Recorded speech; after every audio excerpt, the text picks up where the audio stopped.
All right, everyone, I've got a special surprise for you.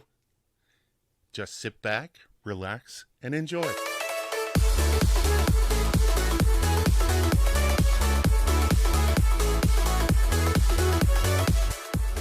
All right, hey, what's up? Welcome back to Michael Sahno Has a Podcast. This is a very special episode. This is such a cool episode because I have such a cool person on. Imogen Barrett. Hi, how are you? Welcome to the show. Hi, thank you for having me. No, it's wonderful. Now, the reason I brought you on is because you are on the track team for the University of Florida. That's huge. That's enormous. Can you tell me just a little bit about that? Can you tell me what you do? What's your position on the team and whatnot? And yeah. Yeah, it's a great opportunity. I love being a part of the team. A great team to be a part of, especially coming off of last year's season. I am a middle distance athlete. The two races I primarily run is the 800 meters and 1500 meters. Um, yeah, that's what I do. And So speaking of the 800 meters, all right, you're like a ghost on social media. All right. You're not on YouTube. I found you on Instagram, which is how I reached Mhm. out to you. But, and you are on world, world athletes and stuff there's this website. I don't know if you've ever seen it, and it tracks like all your times and all that stuff. And Yeah. all right. But I did find two of your races on YouTube. And don't be embarrassed. It's fine. I wanted to ask you about them. So in the the date on the video is May 16th, May 17th, 2021. And it is two performances in the SEC outdoor. All right. In the One spring. of my worst meets of my college career. So I wanted to ask you about that because this is so interesting. I was watching both of the videos. No, it's cool. So, in the first one, you placed fifth, correct? Um, what was the race? The It 1500? was two of them were 800s, they said. 800s. Okay, yeah, that would have been the prelims and the finals. Okay, so one of them Yeah. was you placed fifth, and then the other race, you placed first. And I Okay. was blown away by it. So, my question is, so I understand when you're in that pack, when you're in that group, it's got to be hard to just get ahead. Can you go into that a little bit? Yeah, the more that I do this sport, the more I realize that racing is so tactical. Especially now with the NCAA being as strong as what it has been over the last few years, you get into a race and really any of those girls that you line up against can win the race. Everyone has Oh wow. the Okay. ability to. So it's especially when you get to more competitive meets, if you're at an SEC final, NCAA final, um, I would say that there are a large group of girls. As sometimes there's standout people, but yeah, so it really, especially in the middle distance events that are very tactical, you don't have your own lanes, and it's not long enough where you can really spread the race out. The race doesn't really get spread out to the final 100 meters. So it's really just about, personally, I think you never really want to be leading the race because that's very physically and mentally difficult to lead from the gun and have Wow. everyone Okay. else kind of work off you. Obviously, indoor and outdoor, a little bit different, but yeah, it's really just about making sure that coming off of that last 200 meters, 150 meters, that you have another gear. Um, I feel like the race normally doesn't begin until, depending on the race, 300 meters to go, and then the last 100 is what separates everyone. Well, Um, see, that's what I wanted to ask you about. So I'm sure you've seen the video of Abby Steiner, who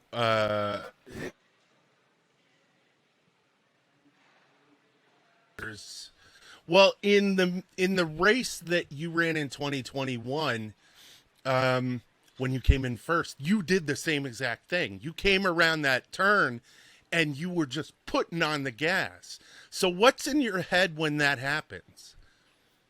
I mean, is it primal? Um, Is it, oh my gosh, I was in the military for 10 years, and there have been times when I've had sergeants, commanders say, Sahno, I don't care what it takes. I mhm. need you to get to the top of that.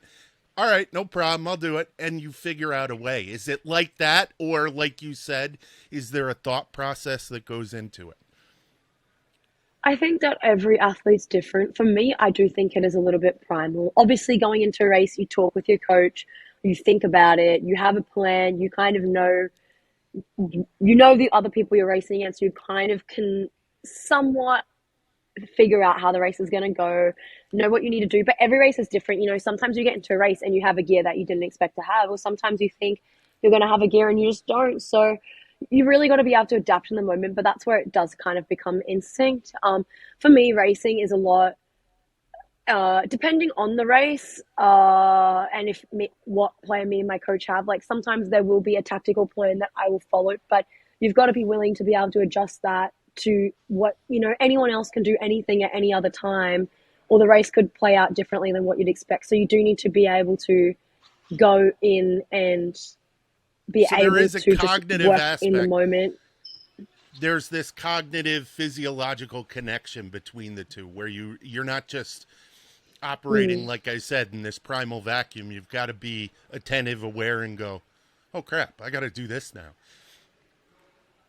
Right. So yeah, for me, I think 150 to 120 coming off that last bend, that's when I always normally the plan is to be in contact with the leaders, and then coming off that bend is when you know, put in a hard move. But sometimes you've got that, sometimes you don't. And sometimes you've got to be ready that someone that you're trying to beat might put in a hard move from 300 out, and you've got to be ready to respond to that and go with that and not let that gap form. So it really does change race to race, but it Okay. is for me when I'm at the end of the race, I'm usually, you know, so tired that my brain's not functioning very well, so it's kind of just instinct. No, that's totally fine. Now, I have another question about the race where you came in fifth, and what's what happened in that race? So sometimes I run and I swim. Um, so I know those days when it feels like there are ankle weights that are made out of concrete Hmm. around your, you know what I mean? There are days when I'm swimming when it feels like I'm swimming through mud.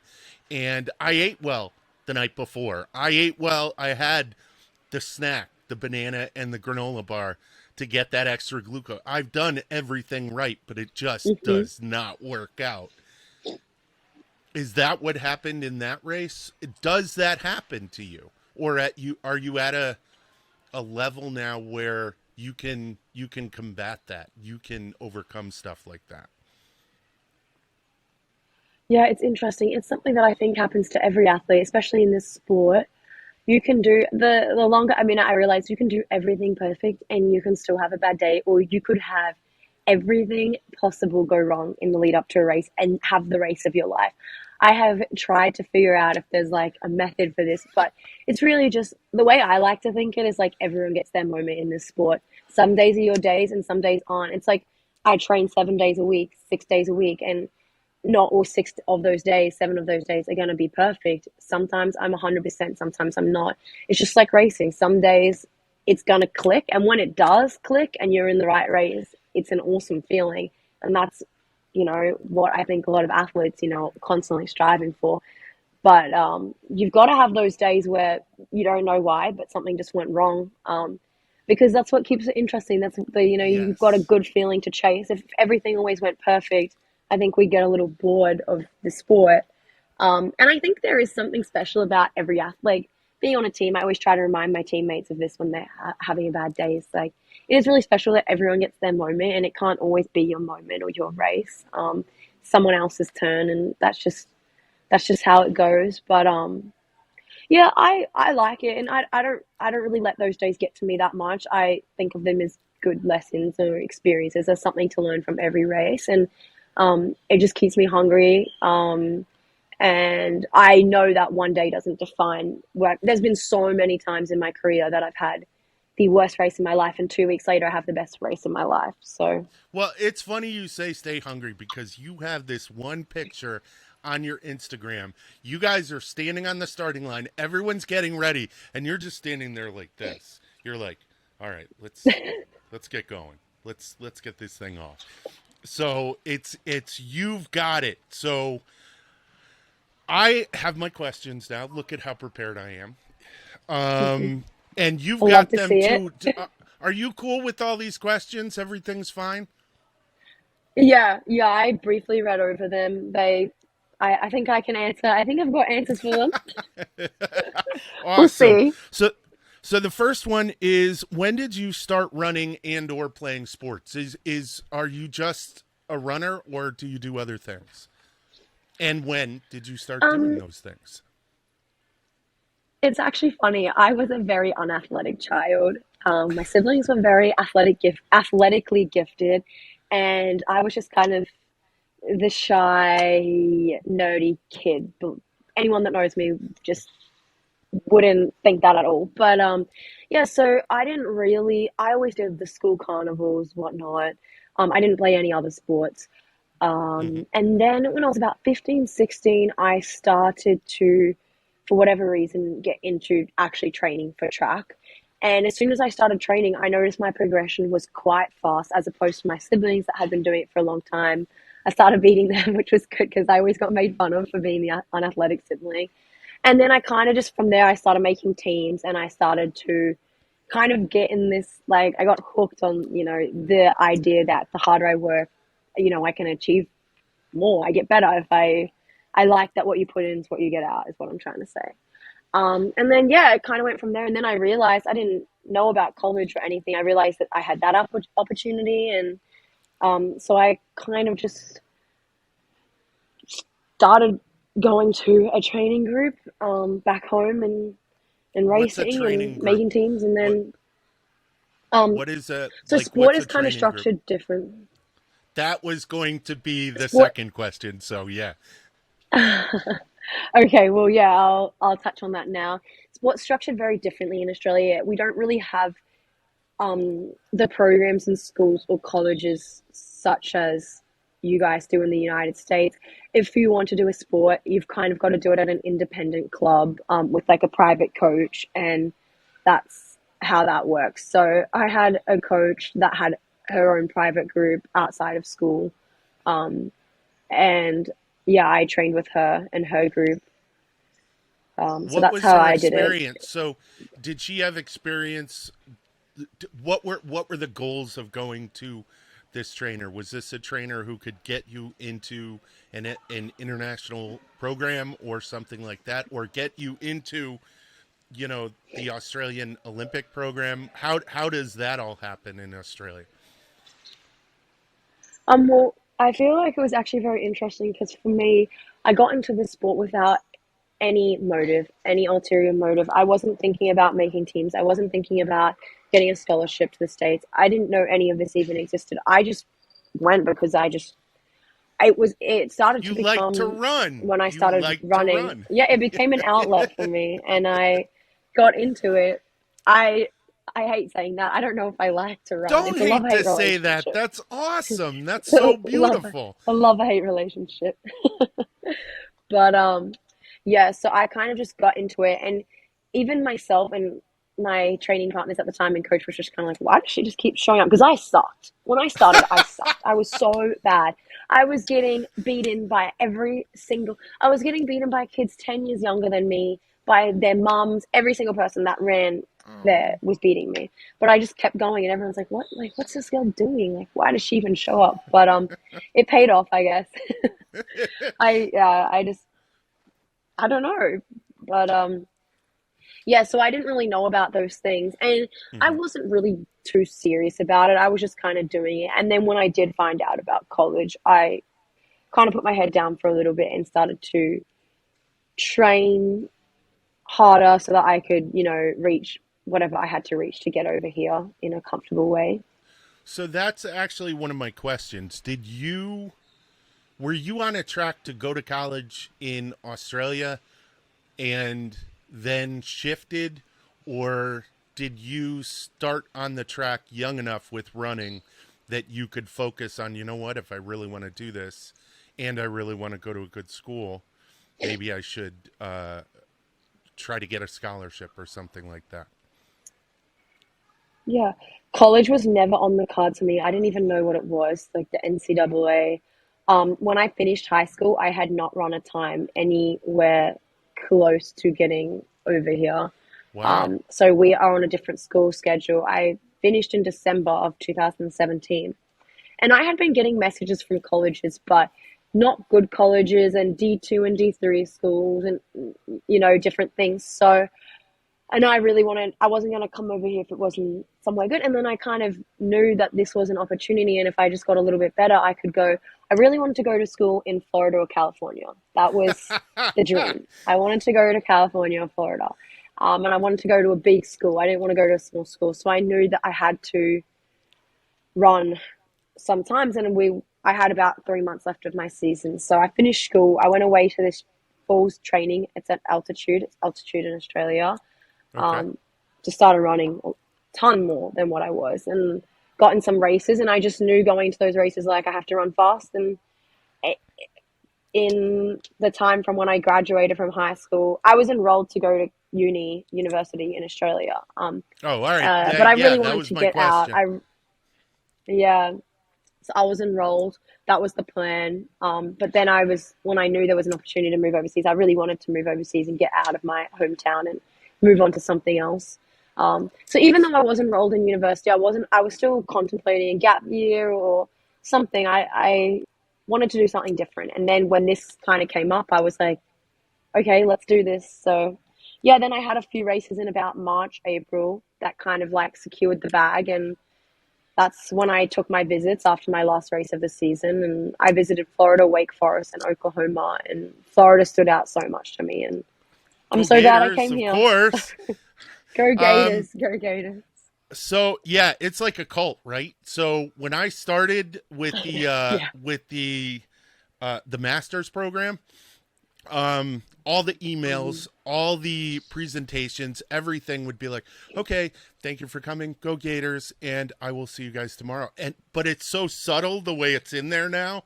It's not Hmm. like screamed, it's like, did we just join Scientology? What is going on? Holy cow, this is crazy. It's awesome though. So now you're a Gator. What I was the love it. transition like? Yeah, right. What was the transition like? Was there any culture shock? Um, who did you make friends with? Did you make friends immediately, or did you, retreat behind a wall and go, "Oh my gosh, I don't know anyone. What am I going to do?" What is that? What is that process like? So yeah, I didn't come to America expecting to have a culture shock. I thought it would be very similar. I had a huge culture shock. The first, it was huge. The first 6 months, I was like, this is great. This is so fun, college. And I was just having fun meeting new people. And then after the second semester, that's when it started to hit. And I was like, because at first it was kind of funny, everything that's different and just learning about it. But then after the first 6 months, it was kind of like, okay, I really miss home. Things are different here. And now that No I've been here Vegemite. for a There is while, absolutely no no Vegemite Vegemite. anywhere. And that was a kicker. And the first time I came over here, I don't know why I didn't realize that you guys have different food. So I didn't bring any of my favorite snacks, which was a big rookie error. But It's all it's good good. because then I have something to look forward to get when I go home. Absolutely, yeah. All right, now speaking of that, so we're almost done here. The last thing I wanted Hmm. to ask you, we already covered the fifth question was performance and what your the performance sports psychology part of it. The last thing I wanted to hit on was just training schedule, nutrition, and rest and recovery. What is your, I would say day, but days can differ.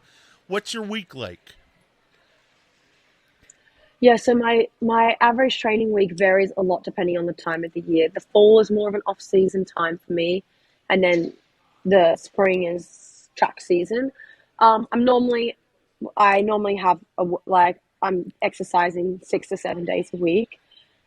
When I'm in season, we normally have 3 hard workout days a week where the Oh workouts wow, will okay.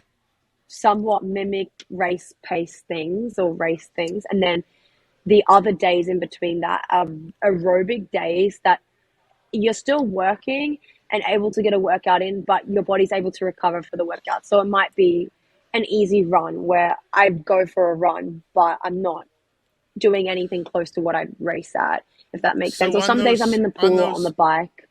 oh really? Okay. So some days on Mm-hmm. those 3 days that are intense, if you could just personally gauge, what would they be? 70, 80, 90% max, 100% max? Where do they fall?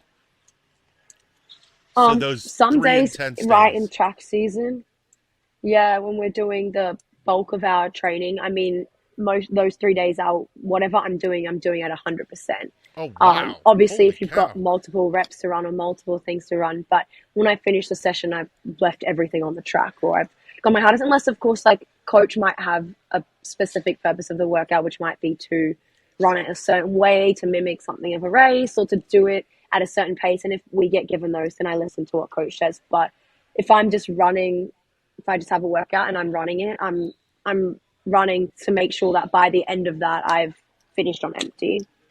Okay. And on those lower tempo days, those what you describe them as aerobic days. What are those at? hmm that's just honestly, I just listen to my body how it feels. So those will either be a cross train for me, That's which is like a awesome. bike or swim or Hmm. elliptical, or just a easy jog. So I just go out for a jog and I run at whatever pace that my body allows me to run out while still feeling good, if that makes sense. So I don't want to No, finish it and be does. like, puffed and burning, my legs burning. So it's just kind of whatever I can do. So sometimes it looks different on my easy run days. Sometimes I'm running low 6 minute miles and sometimes I'm running 8 minute miles. Depends on It what can your body change. feels. I just listen to the body. Yeah. All right, cool. So Now, yeah. I swim and run on the same day. Do you find any benefit to that? Yeah, so some days I will have 3 workouts a day. Sometimes I have a morning run workout, a weight room workout, and then an afternoon run workout. I personally, I know everyone responds differently. I love double workout days. Um, I think I'm someone that finds it hard to stay mentally focused for long periods of time, which is probably why I'm a middle distance athlete. So for me, being able to break up my training into multiple workouts, I can bring a high intensity for, an hour rather than something that's going to take, or like for shorter reps or intervals. So I like breaking it up. I'm a big advocate for I multiple feel workouts vindicated. throughout a day, but I feel so vindicated now. Thank you. it is fun, but it does take away your time. I feel like my whole day's just working out when I'm breaking it up. But All right, perfect. yeah, The last thing, just I know you're short on time. You have a what do you have? You have practice to go to, right? Pretty soon. yeah, I have a run, but Awesome. I'm not rushed for time at all. I got 30 minutes. All right. Then I'll cover the last two things, and that is your nutrition and your rest recovery. So, nutrition. I tell people, because I do some consulting and some strength and conditioning training, and eat, eat, Oh, eat, eat. awesome. Enjoy eating. Hmm. Eat like it's Yeah. fuel. Have lots of choices. Don't get bogged down in, you know, food banning, where you're banning different types of foods. Hmm. Understand what they are, understand what they do, and enjoy the hell out of them when you have them. I agree. what is your training diet and your non-training diet? Yeah, I feel like a lot of people think that being that myself or being an athlete means that you have some strict like cutting food, like eat nothing. It's actually quite the opposite. The one thing I'm always trying to be the most cautious of is making sure I'm eating enough and feeling my body. I kind of like food is energy, food is fuel. So I think it's very important. always have like my three main meals a day, like a breakfast, lunch, and dinner. And then between working out or whatever I'm doing, I'm obviously snacking and still fueling myself with little things throughout the day. But yeah, for me, my in season and out of season diet kind of looks similar because I eat more in season. I eat a significant amount more because I'm Well, your obviously needs burning increase. through a Yeah, lot your more energy. So yeah, so in season I try to eat pretty much the same each day, depending on what I'm doing. I plan my meals around my workouts, obviously. Making sure I eat kind of pretty close to finishing a workout after, just so my body can get recovered quickly. But I just make sure that my plate. I'm not too strict about diet, but I do like to eat healthy, and that's just always been a me thing, even when I'm not working out or in season. I just like to fill myself with foods that make me feel good. Um, but in saying that, if I'm craving something, I eat it. I don't restrict myself from anything. I think I'm just blessed with the fact that I like healthier food, so that's been kind of good. But for me, just making sure my plate looks like, like I've got my protein, carb, and like a veggie or fruit, and making sure that I have big portions. I don't try to like skip on portion size at all. So if anything, always staying on the side of making sure I'm feeling enough, and your body will tell you if you're not. I find that's the biggest thing for me is if I haven't eaten enough, it'll show in my workout straight away. So no, yeah, definitely. just making So sure eating lots of no, the go right on. right things. Um, Yeah, all right, that's perfect. So that brings me to a question I hadn't planned on. So there's some stuff that I eat to fuel, and my wife is like, "Oh my god, I can't believe you're eating that. That is the weirdest thing I've ever seen in my life." So what I'll do is I'll make rice in the rice cooker. I'll cook 2 eggs over easy, and then I'll take half a can of tuna and put it in there, and then I'll just let the yolk mix in, put some soy sauce in, and it is phenomenal. And my wife is like, "You put tuna with eggs, and that's just the grossest thing I've ever." And I'm like, "No, you should try it." And my son, actually, I made it for him, and he's like, "Mom, you're insane. This is the greatest thing I've ever eaten. Holy cow. Dad, can you make it again?" And so what is the weirdest thing? And I'll eat it for breakfast. And apparently it's a Filipino breakfast. I have a friend that I went to college with, oh, and she kind of taught it to me. And so what's the weirdest thing that you eat that people are like, "Oh my god," but you're like, "No, this is fuel. This is perfect. I love this." Do you have anything like that? I'm not gonna lie, the tuna and eggs is a bit of an odd combo. Little odd, but you know what? You're getting some good protein in. That's great protein. Um, I don't know. I don't really think I have a weird meal.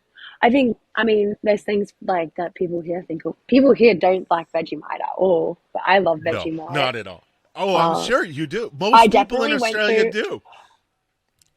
yeah, my freshman year, I actually went through a really big tuna phase where I would eat tuna all day. We would have these tuna snack bags at our training facility, and it was just after a workout, it was just good protein. So every time I'd finish a track workout, I just open this bag of tuna and start eating it. And everyone around me thought it was the weirdest thing because after you work out, like no one just opens a bag of tuna and starts eating it.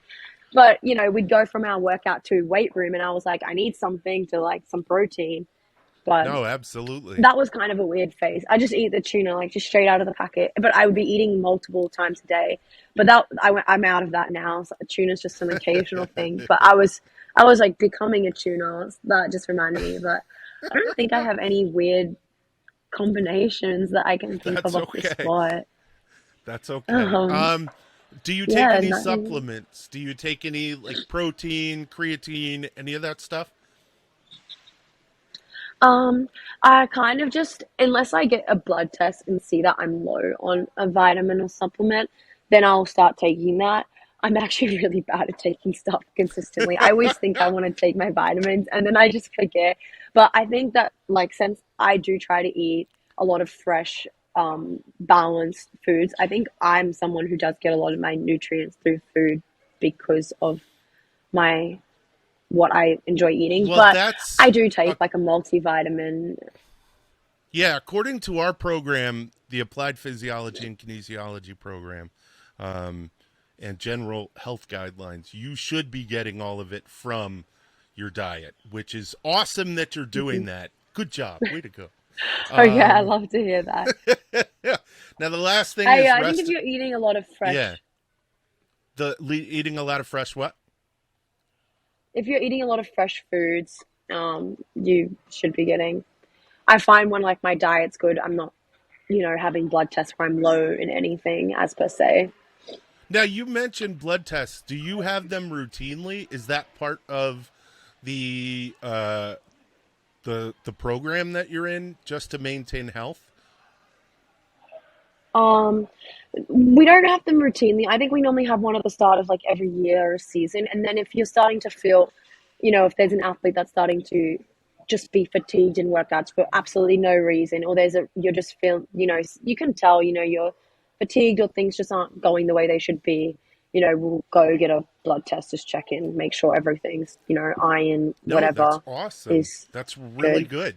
That's Um, excellent. so Um, all right, the yeah. last thing is rest and recovery, getting enough sleep. Um, hmm I'm horrible at it. I find myself, oh crap, it's 2 o'clock. I got to go to bed. Um, what's your routine like in terms of rest and recovery? I could definitely have more sleep in my day. I'm a morning person, which is good, but it also sucks because if I stay up late, I end up having no sleep. That's definitely something I could do better about. Once I'm up, I just want to be up all day. I can't nap, which I wish I could, because I know as an athlete, sleep is one of the most essential things in recovery, and recovery is one of the most essential parts in getting better. So I wish I could sleep more, but I am a big ball of energy and I always like to be up doing things. But in season, I do try to, like on meet weeks, I'm pretty strict with my bedtimes, making sure I like to have at least 8 hours, 8 to 9 hours of sleep a night. And of course, sometimes life gets in the way, but I think just around meets is when I am most strict on that. So I normally do get good sleep, like the nights leading up to a race. That's the most important for me, or when I'm in my hard training blocks. But And what do you do to wind down? Like, I got to tell you, sometimes if I've had like a 2 a day, it's hard for me to just disconnect from that level of activity. And basically, what I do is, just sometimes I'll play a video game, which sounds silly. Why would you do that? But it takes my mind off of mhm. everything. I'll go read something. Excuse me. I'll read something so that it kind of slows me down a little bit. Do you do anything like that? Yeah, I think my thing is cooking. I don't know why. That's I awesome. find it very relaxing, and it sounds like it doesn't make sense after a long day. Most people don't want to come home and cook something, but now we have this new dining hall. I'm not doing much cooking, but in previous years, that would be my favorite thing, to come home, put in my music for like 30 minutes or an hour, and just because I just zone out and I just cook, and it's just like a little, I'm not on my phone scrolling, but I get to, like create something, I guess. That's my favorite thing to do on my Well, that's downtime. funny But yeah. because I do kind of the same thing with dishes.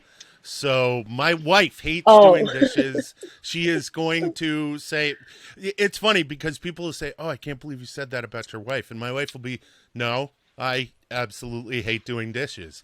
So I'll do dishes. I'll put on my headphones, and it's funny because my wife will be in the other room and she'll see me dancing around to Pitbull or something, and but all the dishes get done, so that's a uh-huh. positive. So the cooking thing, I totally It's a get it. win. Yeah, and the dishes get done. So now if I could just get my son to That's do a good them, one to have. That works out great for your wife. absolutely. All right, hey Imogen, thank you so much for being here. And as a thank you for being here, oh, big surprise. So this podcast is my own podcast, and I have a company called Sea and Land Fitness. And one of the things that I do Okay. as a part of that is I'm big into fitness tracking, being able to track with wearables what we do. So I became a Garmin dealer. I have a Garmin. Oh. And I'm going to send you a Garmin. So I'm going to send you these two. I'm also going to send you some hats and stuff. That's awesome. So I'm going to send it to the athletic facility, but I'm going to send it because I told you that I want to have, it's actually funny how this all worked out. So I was looking through the roster. I was trying to figure out who to have on, and I was going to have I was scrolling, and my wife said Maria Fernandez, and I said, okay, Maria Fernandez, I'll have her. And then I looked her up on Instagram, and all of her posts are liked by this Imogen Barrett. Who's Imogen Barrett? And I was like, why do I know the name Imogen Barrett? And I went back to the roster. Oh my gosh, that's Imogen Barrett. Okay. So I'm going to send two of these, one for you, one for Maria. And I'll send a couple of hats for you guys. Oh, she's going to love it. Awesome. But you also have to, tell her I had such a good time on this podcast. Oh my gosh, you should totally go on it. But thank you so much for doing this. I will share the information. Definitely. Thank you so much. I appreciate that. I appreciate this. This helps me. It helps applied physiology and kinesiology. It helps the College of Health and Human Performance. It helps the University of Florida. It helps her track team, and it's a cool thing. I want to thank you for coming on. Thank you so much. Thank you so much, Michael. It was a pleasure being a guest, and I look forward to my new watch. Awesome. So stick around for a few minutes. Hey, everyone, thank you so much for coming and watching this. I appreciate it, and I will see you guys next time.